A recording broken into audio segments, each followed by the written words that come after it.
Brain, তার সঙ্গে জড়িয়ে রয়েছে নার্ভাস সিস্টেম। গোটা শরীরের অত্যন্ত জটিল এবং অত্যন্ত গুরুত্বপূর্ণ এই যে ব্যবস্থা, সেই ব্যবস্থাকে নিয়ে আজকে আমাদের ডক্টর অনলাইন অনুষ্ঠানের আলোচনা।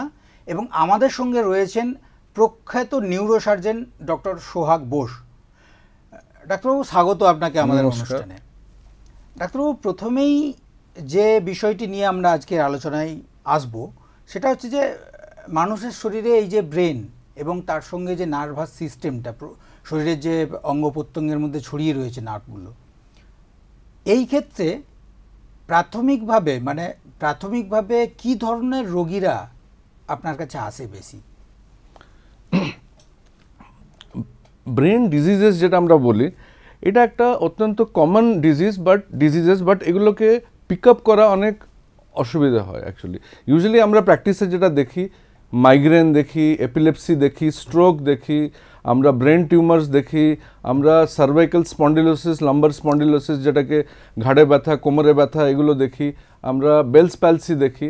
তো এগুলো সব হচ্ছে ব্রেন, স্পাইনাল কর্ড আর নার্ভ রিলেটেড ডিসঅর্ডার। এই যে তিনটে মূল জিনিস বললেন, একটা হচ্ছে ব্রেন, নার্ভ আর হচ্ছে স্পাইনাল কর্ড। তো এই যে তিনটে বিষয়ের ওপর গোটা শরীরটা দাঁড়িয়ে আছে, সিস্টেমটা চলছে আমাদের। এই ক্ষেত্রে কমন রোগ, মানে নার্ভের ক্ষেত্রে কমন কিছু রোগের নাম আমরা শুনে থাকি। তো সেইগুলো কি কি এবং সেগুলো আমাদের এই শিল্পাঞ্চলের মানুষের ওপর কতটা প্রভাব পড়ছে? অ্যাকচুয়ালি দেখুন, আমরা যদি দেখি যেটা কি সব থেকে বেশি আসে পেন, এখুনিও হেডেক, যেটা কি মাথা ব্যথা, ঘাড়ে ব্যথা, কোমরে ব্যথা অ্যাকচুয়ালি। আর তারপরে আমরা যদি দেখি স্ট্রোক দেখি, ব্রেন টিউমার্স দেখি, এগুলো সব আসে অ্যাকচুয়ালি আমাদের কাছে। তো এই আমাদের শিল্পাঞ্চলে কীরকম, মানে এই যে রোগগুলোর নাম বললেন, শিল্পাঞ্চলে তার প্রভাবটা কতটা? অনেকটা অ্যাকচুয়ালি, লোকেরা অনেক গ্রসিত এতে, তো এটাতে আসে। আর আমরা এটাতে একটা অ্যাওয়ারনেস, কেননা আমরা দেখেছি ব্রেন, স্পাইনাল কর্ড আর নার্ভ রিলেটেড যে ডিসঅর্ডার্স রয়েছে, তা এই ক্ষেত্রে লোকেদের অ্যাওয়ারনেস অনেকই কম। তো আমাদের বিভিন্ন মাধ্যমে লোকেদের ভেতরে অ্যাওয়ারনেসটা বাড়ালে, কেননা prevention is better then treatment and cure. আমরা যদি অ্যাওয়ারনেসটা ভালো করে করি, তাহলে আমরা রোগটাকে প্রিভেন্ট করতে পারবো অ্যাকচুয়ালি। একদমই। খুব স্বাভাবিকভাবেই আপনি যেমনটা বলছেন যে এই রোগ অঙ্গ প্রত্যঙ্গগুলোর যে অ্যাওয়ারনেস, সেটাকে যেমন একদিকে বাড়াতে হবে, তেমনই কিন্তু এইগুলোর মধ্যে, অর্থাৎ গোটা শরীরেই কিন্তু নার্ভিং সিস্টেমটা ছড়িয়ে রয়েছে। ফলত সেই ক্ষেত্রে যদি কোনো একটা জায়গা, নার্ভের কোনো একটা জায়গা ক্ষতিগ্রস্ত হয় বা রোগগ্রস্ত হয়ে পড়ে, তাহলে তো অন্যান্য অঙ্গেও তার এফেক্ট পড়ার কথা। অ্যাকচুয়ালি কি হয়, আমরা যদি দেখি যেরকম বাড়ির মেন সুইচটা আছে আর ডিফারেন্ট রুমের যাচ্ছে জিনিসটা, সেই রকম ব্রেনটা অ্যাকচুয়ালি একটা সেন্ট্রাল প্রসেস, যেন কম্পিউটারের একটা সেন্ট্রাল প্রসেসিং ইউনিট থাকে, সেই রকম অ্যাকচুয়ালি। যদি ব্রেনটা এফেক্টেড হয়, it affects each and every organ of the body actually. যদি ব্রেন প্রপারলি ফাংশন না করে, আর ইউজুয়ালি ব্রেন আর এন্ডোক্রাইন সিস্টেম পার্টিকুলারলি, মানে আমাদের যেটা হরমোনস যেগুলো থাকে, যেরকম কর্টিসল হরমোন হয়ে গেল, থাইরয়েড হরমোন হয়ে গেল, এপিনেফ্রিন হরমোন হয়ে গেল, মানে আমাদের স্ট্রেস হরমোনগুলো হয়ে গেল, এগুলো সব মানে বেড়ে যায় actually. So it affects each our whole functioning, যেটা হয় এটাকে এফেক্ট করে, এটা একটা। আর brain is a very sensitive organ actually. অন্য অর্গানরা যদি ভালো করে ফাংশন না করে, তাহলে ওটা ব্রেনের ওপরেও প্রভাব পড়ে থাকে। যেরকম কি, যদি আমাদের কিডনিগুলো ভালো করে কাজ না করে, ইউরিয়া ক্রিয়েটিনিন যদি বাড়ে ডিউ টু কিডনি ফেলিয়ার হয়ে গেল, ডিউ টু কিডনি ডিজিজেস, তাহলে কি হয়, এটাকে আমরা ইউরেমিক এনকেফেলোপ্যাথি বলি। এটাতে কি হয়, ব্রেনটা কাজ করতে পারে না ঠিক করে। সেরকম লিভার ফেলিয়ার যদি হয়, যেরকম সিরোটিক পেশেন্টস হয়ে গেল, আপনি শুনে থাকবেন সিরোসিস হয়েছে এন্ড স্টেজে, আর শোনা যায় যে লিভার সিরোসিস হয়েছে, তারপরে চিনতে পারছে না লোকেদের, এটা হেপাটিক এনকেফেলোপ্যাথি বলে। তো এটা যখন লিভারটা কাজ ঠিক করে না, এই টক্সিনগুলো যখন বাড়ে, because basically liver and kidney এই দুটো হচ্ছে আমাদের ফিল্টার বডির যত টক্সিনস আছে, এগুলোকে যেটা বের করে ওটা হচ্ছে লিভার, কিডনি মেনলি, আর স্কিন। তো এটা যখন এফেক্টেড হয়, secondarily the brain is affected. So it is a interconnected system, but brain is the primary organ আমরা বলতে পারবো which regulates. আমরা যে এখানে আছি আমি নিজেকে জানতে পারছি, সারাউন্ডিংকে জানতে পারছি, লোকেদের সঙ্গে আমরা একটা কমিউনিকেশন করছি। একদম আমার পরের কোশ্চেনটা সেটা নিয়েই ছিল যে মস্তিষ্ক এবং সেটা যখন ফাংশন করা ঠিকঠাকভাবে কাজ বন্ধ করে দেয় বা ঠিকঠাকভাবে কাজ না করে, সেই ক্ষেত্রে স্মৃতিশক্তি হারিয়ে যাওয়ার একটা সম্ভাবনা মানুষের মধ্যে দেখা দেয়। এবং যেমনটা আমরা শুনে থাকি যে অনেকের স্মৃতিশক্তি হারিয়ে গেছে বা এক জায়গায় বাড়ি ভুল করে অন্য জায়গায় চলে গেছে নিজের, এই যে সমস্যাগুলো, এইগুলোও তো ওই নার্ভিং সিস্টেমের মধ্যেই পড়ে বলে মনে হয়। হ্যাঁ হ্যাঁ, একবারে। দেখুন, সেই তো বললাম, অ্যাকচুয়ালি একটা হচ্ছে নর্মাল এজিংয়ে আমাদের মেমোরি ডিক্লাইন করছে, এটা একটা পার্টে নিতে হবে। আরেকটা পার্টে দের আর ডিজিজেস যেটা মেমোরিকে এফেক্ট করছে অ্যাকচুয়ালি। তো আমরা যদি দেখি নর্মালি এজিং যেই আমরা করি ওভার 40 যখন ক্রস করি আমরা, usually there is a decline in memory. এটা কেন হয় অ্যাকচুয়ালি? এটা কি স্বাভাবিক? হ্যাঁ, এটা স্বাভাবিক, কিন্তু এটাকে আমরা প্রিভেন্ট করতে পারবো টু আ সার্টেন এক্সটেন্ট। কি এটা আমি বলছি ক্রিস্প ওয়েতে কীরকম করা যায়, এটা কেন হয় আমরা বলবো। আজকাল না সব আমরা এই নামটা শুনে থাকবে gene, everything is gene related actually আমাদের যে এই নামটা খুব শোনা হ্যাঁ হ্যাঁ আমাদের। আর it is a dynamic process, মানে আমরা যে এজিং করছি আমরাও উই আর গোয়িং টুয়ার্ডস মানে স্লোলি এজিং, অ্যান্ড এক সময় আসবে all of us will embrace the মানে ডেথ। তো there are death genes, there are repair genes. হ্যাঁ, তো এজিং ইজ আ প্রসেস যেখানে আমাদের জিনগুলো আস্তে আস্তে কিছুটা জিন খারাপ হয়ে যাচ্ছে, কিছুটা জিন ওপেন হয়ে যাচ্ছে অ্যাকচুয়ালি। তো ইউজুয়ালি কী হয়, আমাদের যে ফ্রন্টাল, আমাদের যে ব্রেনটা আছে, ডিফারেন্ট লোবস আছে। এই পার্টটা যেটা আছে ফ্রন্টাল লোব আমরা বলি, এটা অল কগনিটিভ ফাংশনস, যেরকম মেমোরি, লার্নিং, আমরা নতুন নতুন জিনিস শিখছি, আর লোকেদেরকে আমরা রেকগনাইজ করতে পারছি, লং টার্ম মেমোরি যেগুলো। আর আমরা একটা কমপ্লেক্স টাস্ক করছি, সাপোজ আমি ফুটবল খেলছি, আর আমি সাপোজ একটা জায়গা থেকে বলটা মারবো একটা জায়গা, তো ইট ইজ এ প্রোগ্রাম, মানে আমি দৌড়ে যাবো, ড্রিবল করব, বলটাকে মারবো। So it's a if you break it, 3-4 activity একসঙ্গে হবে, পার্ট একসঙ্গে রয়েছে। তো এটাকে ব্রেন প্রসেস করে অ্যাকচুয়ালি। ইটস লাইক প্রসেস করে আমাদেরকে দেয়, মানে স্পাইনাল কর্ডকে দেয়, স্পাইনাল কর্ড আর মাসল একটা ইউনিট, দেন ওটাকে ক্যারি আউট হয় বেসিক্যালি। তো এইটা কি হয়, যখন আপনি প্র্যাকটিস করছেন, কিছুটা নতুন জিন ওই ফ্রন্টাল লোব যে আছে, ওই নিউরন মানে ব্রেনের যে সেল, এটাকে নিউরন বলে অ্যাকচুয়ালি। তো আমাদের অ্যারাউন্ড 6 বিলিয়ন নিউরনস আছে, and normally we use around maybe 1 or 2 billions. So যেটা আমরা বলি ব্রেনের অসীম শক্তি actually. If you can really tap the brain and give new tasks for the brain to do, যেটাকে আসবো আমি, তো তাহলে কি মানে আমরা কিছুই করতে পারবো, যেটা করছি আমরা স্পেসে যাচ্ছি, আমরা নিউ প্ল্যানেটসে যাচ্ছি, আমরা সায়েন্স হোক, ডিফারেন্ট নতুন জিনিস আবিষ্কার হচ্ছে। আজকাল আবার ইমোশনাল ইন্টেলিজেন্সও এসে গেছে। হ্যাঁ, খালি আইকিউ আমরা বলছিলাম ইন্টেলিজেন্স কোশ্চেন্ট, আজকাল there is a emotional quotient also, ঠিক আছে না? তো এই যে জিনিসটা নতুন জিন্স ট্রান্সক্রাইব হচ্ছে, ঠিক আছে? তো এই জিনিসটা, সো আমরা কি হয় উইথ এজ আমরা নতুন কিছু শিখি না, আমরা ইউজুয়ালি ওই একটা সার্কিটকেই ইউজ করছি, আমরা নতুন সার্কিট আমরা তৈরি করছি না, মানে একটা গতানুগতিক বা পরম্পরা অনুযায়ী ধারাতে আমরা চলছি। তো এটাতে কি হয় না, মেমোরি ডিক্লাইন করে। তো মেমোরির কি, আমরা যদি নতুন জিনিস না দিই, আমরা নতুন মানে ডেটা সিস্টেম খুলতে পারবো না, মানে ইনপুট নতুন নতুন দিতে হবে ব্রেনকে, এটা একটা। তো এই যে গেমস হয়ে গেল, যেগুলো চেস হয়ে গেল, আজকাল অনেক গেমস আছে, ওইগুলো হয়ে গেল। রেগুলার এক্সারসাইজ করলে কেউ, ব্রেন ইজ ডিপেন্ডেন্ট আপন ব্লাড সাপ্লাই। যদি আমরা এক্সারসাইজ রীতিগত না করি, simple brisk walking for 10 minutes, tennis খেলে নিলাম, টেবিল টেনিস, সুইমিং, এগুলো করলে কি হয়, ব্রেনে যে ব্লাড ভেসেলসগুলো থাকে ওখানে ব্লাডগুলো ভালো করে যায়। হ্যাঁ, so brain is very primed actually, ঠিক আছে? এটা হচ্ছে একটা রাস্তা। So these are the ways. এটা গেল এটা একটা। আরেকটা হচ্ছে ডিজিজ আছে অনেক, অ্যালজাইমার্স ডিজিজ হয়ে গেল, Parkinson disease to some extent, এগুলোতে কি হয়, ফাইব্রিলারি ট্যাঙ্গেলস আছে, এগুলো নিউরনসে অ্যাকুমুলেট হয় আর কিছুটা জিনস নতুন হয় যেটাকে আমাদের নর্মাল মেমোরি যে পাথওয়েগুলোকে নষ্ট করে। এটাতে একবার এটা ইউজুয়ালি ওল্ড এজে হয়। আর মাল্টিপল স্ট্রোকস, যেমন ভ্যাসকুলার ডিমেনশিয়া আমরা বলি, মাল্টিপল স্ট্রোকসেও ওই পার্ট, যেরকম আমাদের কিছুটা পার্ট আছে সাইডে থাকে, হিপোক্যাম্পাস, অ্যামিগডালা, এইসব এরিয়া, প্রিফ্রন্টাল কর্টেক্স, এইসব এরিয়া আর রিলেটেড টু দ্য মেমোরি, এগুলোকে স্পেসিফিক্যালি ড্যামেজ করে। তো ড্যামেজ করে যখন আমাদের পেশেন্টদের মেমোরি লস হয়। তো এটা হচ্ছে প্যাথোলজিক্যাল প্রসেস। এটা হচ্ছে প্যাথোলজিক্যাল প্রসেস, মানে মূলত এটা ইউজুয়ালি 80 এর পরে হয়, কিন্তু normal there is A decline which we can prevent and good nutrition actually.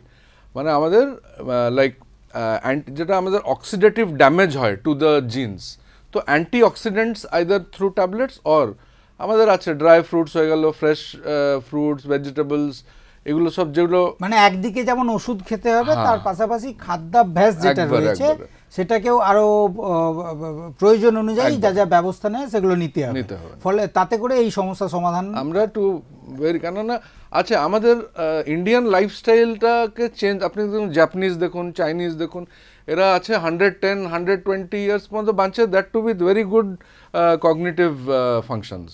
হ্যাঁ, তো some things we have to take actually. এই মুহূর্তে নিয়ে নিতে হবে একটা ছোট্ট বিজ্ঞাপনের বিরতি। তবে আপনারা যারা টিভিতে এই অনুষ্ঠান দেখছেন বা অন্যান্য মাধ্যমে যারা এই অনুষ্ঠান দেখছেন, তাদের জন্য তাদেরকে জানিয়ে রাখি যে আমাদের এই অনুষ্ঠানে নিচে দেয়া যে হোয়াটসঅ্যাপ নাম্বার রয়েছে, এই নাম্বারে আপনারা আপনাদের কোশ্চেন পাঠাতে পারেন। আমাদের এখানে যে ডাক্তারবাবুরা আসেন তাদের কাছে সেই কোশ্চেন, আপনাদের কোশ্চেন নিয়ে আমরা তাদের কাছে রাখবো। আজকে আমাদের সঙ্গে রয়েছেন প্রখ্যাত নিউরোসার্জন ডক্টর সোহাগ বোস। এই মুহূর্তে নিয়ে নেব একটা ছোট্ট বিরতি।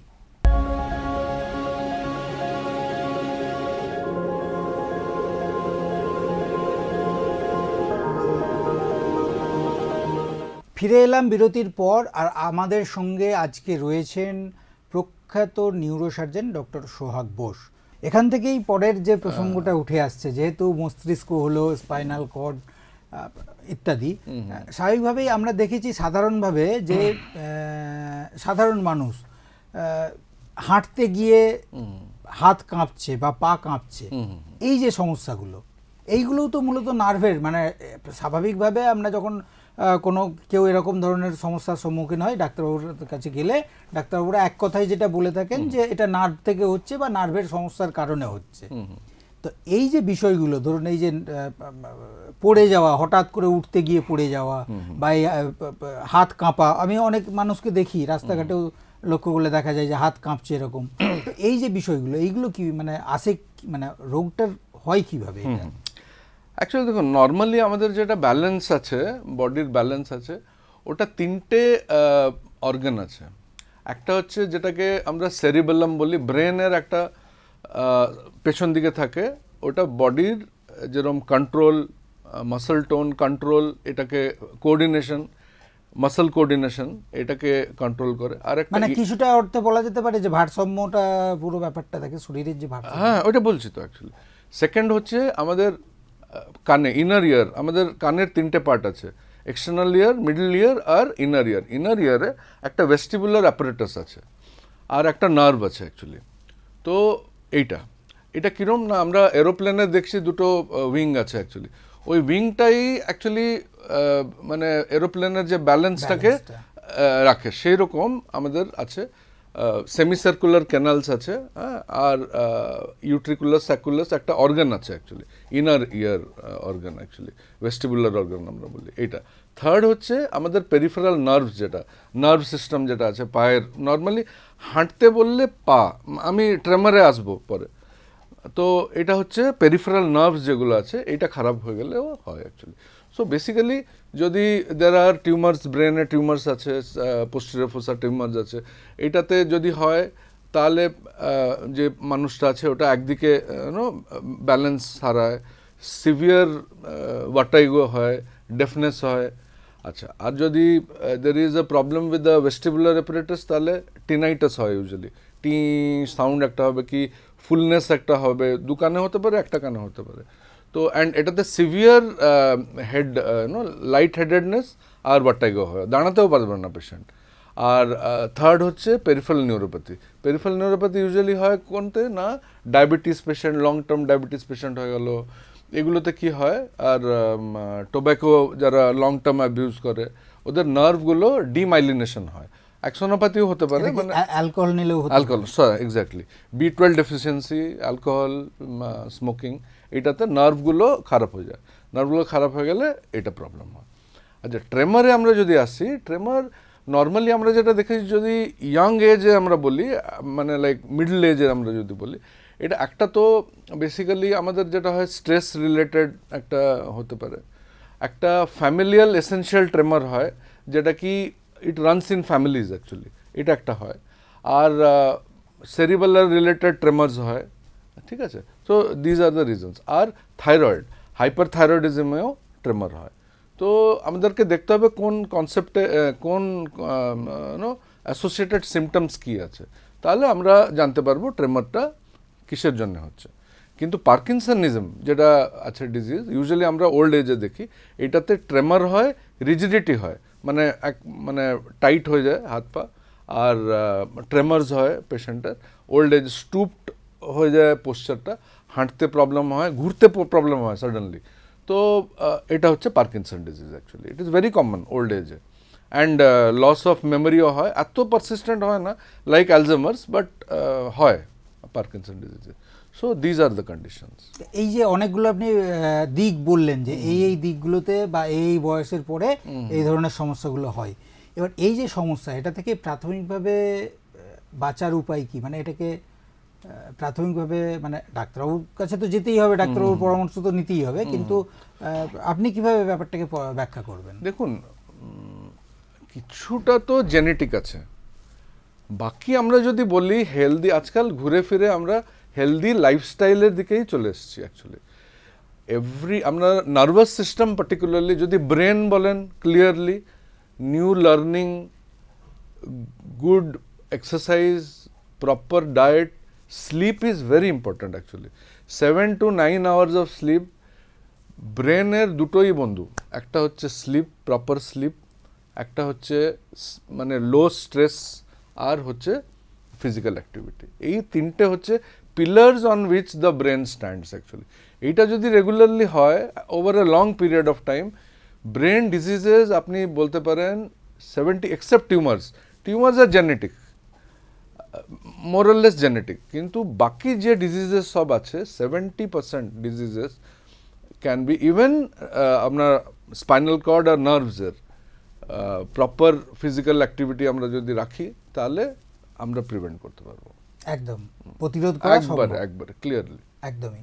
যখন স্পাইনাল কর্ডের প্রসঙ্গটা এলো আর একবার, এই যে শরীরের অত্যন্ত গুরুত্বপূর্ণ হচ্ছে স্পাইনাল কর্ড, কারণ এটার উপরে ভর করেই গোটা শরীরটা দাঁড়িয়ে আছে। তো স্বাভাবিকভাবে এই যে স্পাইনাল কর্ড, সেটা যদি কোনো রকমভাবে ক্ষতিগ্রস্ত হয়, তার কি প্রতিক্রিয়া বা পার্শ্ব প্রতিক্রিয়া এই ব্রেনের উপরে বা নার্ভের উপর পড়তে পারে? না, এটা অ্যাকচুয়ালি রিভার্স তো হয় এটা, কিন্তু মেনলি আমাদের যে স্পাইনাল কর্ডটা আছে, এটা আমাদেরকে ডে টু ডে অ্যাক্টিভিটি, এই যে আমি কথা বলছি, হাতটা মুভমেন্ট করছি, আমি কিছু লিখছি, হাঁটছি, যেটাই আমরা করছি, এটা সিগন্যালটা তো আসছে ব্রেনের কাছ থেকে। আমাদের প্রোগ্রামিংটা যেটা হচ্ছে, আমাদের টাস্ক প্রোগ্রামিং হচ্ছে, ওটা ব্রেন থেকে হচ্ছে, কিন্তু এক্সিকিউশন যেটা হচ্ছে ওটা থ্রু দ্য স্পাইনাল কর্ড, আমাদের যে নার্ভসগুলো আছে, পেরিফেরাল নার্ভস আছে, থ্রু দ্যাট এটা হচ্ছে অ্যাকচুয়ালি। তো due to any reason, commonest হচ্ছে স্পাইনাল কর্ড ইনজুরি অ্যাকচুয়ালি। তো আমরা দেখেছি নর্মালি, মানে this is basically accident related, assault related, sports injuries আছে, একদম একদম, ঠিক আছে। তো সিট বেল্টস পরুন, ভেরি ইম্পর্ট্যান্ট, হেলমেটস পরুন, ভেরি ইম্পর্ট্যান্ট।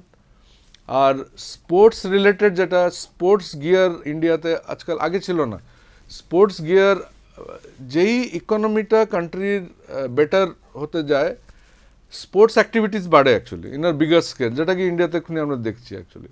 কিন্তু তার সঙ্গে every sports has a proper gear actually. Football বলে নিন, ক্রিকেট বলে নিন, কাবাডি বলে নিন, টেনিস বলে টেনিস, নিন, হ্যাঁ। তো এই যে হাই ইম্প্যাক্ট রানিং অ্যারাউন্ড এটা আছে, তো প্রপার গিয়ার পরা অনেকটা ইঞ্জুরি 70%, 50-70% কমে যাবে impact of the injury actually, definitely. কেন আমি বলছি স্পাইন, দেখুন ব্রেনে আবার লোকেরা এটাকে ভুল, ব্রেনে there is space, there is area, আপনি করতে পারেন। স্পাইনাল কর্ড একটা অনেক ফিউ মিলিমিটার্সে হাজার হাজার নার্ভস মুভ করছে অ্যাকচুয়ালি। তো একটু ড্যামেজ হয়ে গেলে আপনি আইদার পা দুটো প্যারালিসিস হয়ে যাবে, নাহলে পেছাপে কন্ট্রোল চলে যাবে, ঠিক আছে। অ্যান্ড ফর এভার যদি ইম্প্যাক্টটা সেরকম হয় and there is a complete spinal cord injury যেটাকে আমরা বলি, তাহলে forever patient is paralysed and dependent on others, ঠিক আছে। তো এই ক্ষেত্রে prevention is very more important than in brain আমি ভাবি, কেননা এখন পর্যন্ত ব্রেনে দের ইজ আ রিজেনারেশন যেটা আমরা বলি, যেরকম লিভার হয়ে গেল, ব্রেনের লিমিট, ব্রেন আর হার্টের লিমিটেড আছে রিজেনারেশন ক্যাপাসিটি, লিভারের মতন নয়, স্কিনের মতন নয়, গাট আছে এর মতন নয়, these are organs which have high regenerative capability. কিন্তু ব্রেন আর হার্টের কম, সবচেয়ে কম হচ্ছে স্পাইনাল কর্ড, ঠিক আছে। তো সেই জন্য আমরা দেখি একবার স্পাইনাল ইঞ্জুরি হয়ে গেলে রিকভার করা অনেক ডিফিকাল্ট হয়। Physiotherapy, dependency on third person, তারপরে on patient staying on a catheter for life long, urinary tract infections, it's really মানে একটা অনেক অসুবিধে অবস্থা হয়ে যায়। সেই জন্য এই ক্ষেত্রে স্পাইনাল কর্ড ক্ষেত্রে prevention is the keyword actually. একদমই। একবার দেখুন, আপনি একটু আগেই ঘুমের কথা বলছিলেন, যে সুস্থ মস্তিষ্কের 2-3টি যে পার্ট রয়েছে তার মধ্যে একটি পার্ট হচ্ছে ঘুম। এবং এই ঘুম সাধারণ মানুষের কতক্ষণ ঘুমানো উচিত, এবং ঘুম যদি ঠিকঠাক না হয় তো সেই ক্ষেত্রে এই নার্ভের আর কি কি সমস্যা হতে পারে? আমি যদি একটা লাইনে বলি কি, a healthy nation is a nation who sleeps well, মানে from a neurologist point of view, it's a bold statement, কিন্তু আমি বলবো যে নেশন শুচ্ছে না, কাজ করেই যাচ্ছে, it doesn't have a future actually. কেন আমি বোঝাচ্ছি, individual sleep 7 to 9 hours is important, নাহলে আপনার মাথা কাজ করবে না। ইন্ডিভিজুয়াল মাথা কাজ না করলে কিছু everything comes to stand still in a long way, একদম মানে দাঁড়িয়ে যাবে, স্ট্যান্ড স্টিল হয়ে যাবে, আর কিছু নতুন হবে না। কেন ইন্ডিভিজুয়াল ব্রেন নিয়েই তো কালেকটিভ ব্রেন আর একটা নেশনের ব্রেন, এখানে everything starts in the mind actually. আপনার ড্রিমস, আপনার অ্যাসপিরেশনস, আপনার will power to go after it, এইগুলোর তো হায়ার ফাংশনস অ্যাকচুয়ালি, যেটা কি অ্যানিমালের নেই, হিউম্যান বিইংয়ে এটা দেওয়া হয়েছে। God has given this actually, nature has given this. এটাকে আমরা কীরম করি? সো আমরা যখন ঘুমাই 7 to 9 hours, কেন স্লিপ হ্যাপেন্স ইন সাইকেলস, এখানে একটু টাইম নেবো। ঠিক ঠিক, হ্যাঁ, তো আমাদের যে আমরা শুতে যাচ্ছি, একটা হচ্ছে ফার্স্ট স্টেপ হচ্ছে ইন্ডাকশন। কারুর ইন্ডাকশনে প্রবলেম হয়, মানে ঘুম আসতে প্রবলেম, এসে বলবে স্যার ঘুম আসতেই প্রবলেম হচ্ছে, আমি ঘুমোতে আমাকে 1 ঘন্টা লেগে যাচ্ছে। কেউ ইজিলি ঘুমিয়ে গেল, শুলো, ইমিডিয়েটলি ঘুমিয়ে পড়লো, বাট ও উঠে বলছে আমার লাগছে কি ঘুমটা আমার ডিপ স্লিপ হচ্ছে না। কেউ তো শিগগির উঠে পড়ছে। তো এইগুলো হচ্ছে সমস্যা। তো কি actually the sleep happens in cycles actually. So there is a NREM, REM, non rapid eye movement sleep, rapid eye movement sleep. তো যে NREM আছে এটাতে আমরা ইউজুয়ালি ডিপ স্লিপে যাই, আর যখন আমরা ডিপ, আর ইট হ্যাপেন্স ইন সাইকেলস। তো একটা NREM, একটা REM, একটা NREM, একটা REM, NREM আর REM 90 মিনিটস লাগে একটা। তো we need actually 7 to 8 এই সাইকেল, তো 7 ঘন্টা দরকার, 7 to 9 hours। একদম। এইটা করলে কি হয় না, রেস্টোরেশন হয় আপনার। একটা তো দ্য ব্রেন অলসো প্রডিউসেস, দিনভর কাজ করে করে টক্সিনস প্রডিউস করে। আমাদের সেরিব্রোস্পাইনাল ফ্লুইড আছে, এই ফ্লুইডটা কি করে, যত টক্সিনগুলো আছে ওইগুলোকে বের করে আনে অ্যাকচুয়ালি। সো ব্রেনটা ক্লিন হয়ে যায়, ক্লিনিং এফেক্ট একটা হয় ব্রেনের, ঠিক আছে। তারপরে আমাদের যে অর্গানগুলো আছে, ডিফারেন্ট বডি যে অর্গানগুলো আছে, ওইগুলো ওর নিজের কাজ বেসিক্যালি করে।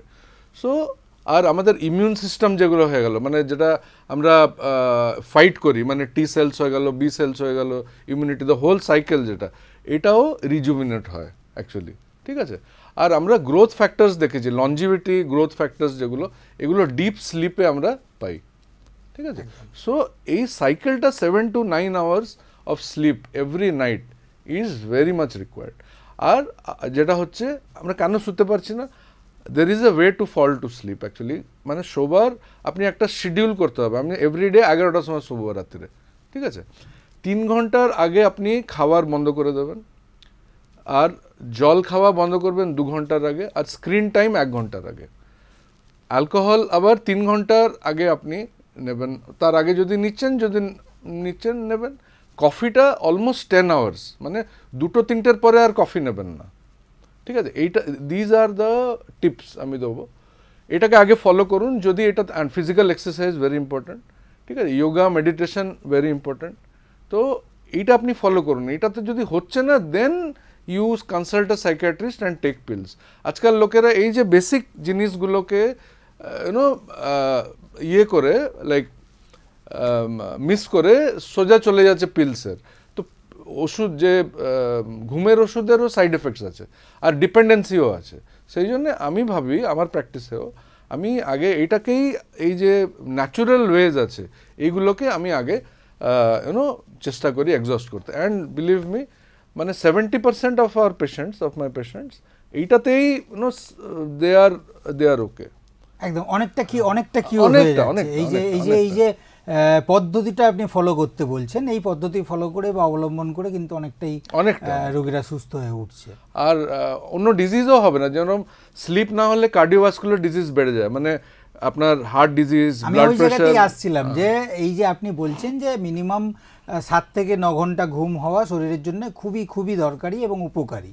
তো এই জায়গা থেকে ধরুন, এখন তো প্রচুর কাজের চাপ, যারা কর্মক্ষেত্রে কাজ করেন, সে কি পুরুষ কি মহিলা, তো এই যে একটা স্ট্রেস, কাজের একটা চাপ, তারপর এই সময় কমে আসা, মানে 24 ঘন্টা সময়ের মধ্যে বেশিরভাগ সময় কাজ করে কাটানো বা অন্যান্য আনুষঙ্গিক, এই পরিস্থিতিতে যদি কারোর ঘুম কম হয়, ধরুন অনেকেই আছে যে 6 ঘন্টা 5 ঘন্টা তারা ঘুমন, সেই ক্ষেত্রে তাদের তো সমস্যার দিকগুলো বললেন যে কি কি সমস্যা হতে পারে, কিন্তু এই ক্ষেত্রে বেরিয়ে আসা বা প্রতিকার পাওয়ার কোনো কিছু বলবেন? না, স্লিপের কম্প্রোমাইজ, দেখুন আপনি রিসার্চ আর আপনি নলেজকে কম্প্রোমাইজ তো করতে পারবেন না। আপনি বলবেন স্লিপটাই আপনি কম্প্রোমাইজ, তাকে আমি কাজ করব, ওটা হতে পারে। দেখুন, physical exercise, sleep, good diet, এই তিনটে যদি আপনি বলেন এটাকে কম্প্রোমাইজ করে আমি, মানে শরীর চালানোর জন্য এই তিনটে খুবই জরুরি, এবং সেটা ডাক্তারবাবুরা যেরকম পরামর্শ দিচ্ছেন সেই মতো করেই থাকতে হবে, সেই মতো করেই চলতে হবে। এটাকে করা যায় না। আমাদের কাজটাকে, আমাদের পদ্ধতিটাকে এর ওপরে ডিপেন্ডেন্ট করতে হবে। These are the pillars. আপনি যদি ঘরে ছড় সিমেন্ট কম দেবেন, পরে বলবেন কেন আমার বাড়ি বৃষ্টিতে পড়ে গেল, নড়বড়ে পরিস্থিতি। একদমই। অর্থাৎ ডাক্তারবাবু যেটা এখনো পর্যন্ত আমাদের যে আলোচনা, সেই আলোচনা কিন্তু খুবই জমে উঠেছে, এবং ডাক্তারবাবু যেটা বলছেন যে এই সুস্থ শরীরের 3-4টি যে বিষয় রয়েছে, সেই 3-4টি বিষয় মেনে চলতেই হবে, এবং তার মধ্যে এই পর্যাপ্ত খাওয়া দাওয়া যেমন রয়েছে, তেমন পর্যাপ্ত ঘুম অত্যন্ত জরুরি বলে ডাক্তারবাবু এক্সারসাইজ, এবং তার সঙ্গে এক্সারসাইজ, হ্যাঁ, মিনিমাম যেটা thrice 3 to 4 times a week 1 hour, 45 minutes to 1 hour, বেশি চাইছে না আপনার শরীর আপনার কাছ থেকে, বাস এইটুকুই দরকার। 45 minutes to 1 hour 3 times a week, 3 to 4 times a week। একদমই। আজকে আমাদের অনুষ্ঠান এখানে শেষ করতেই হচ্ছে।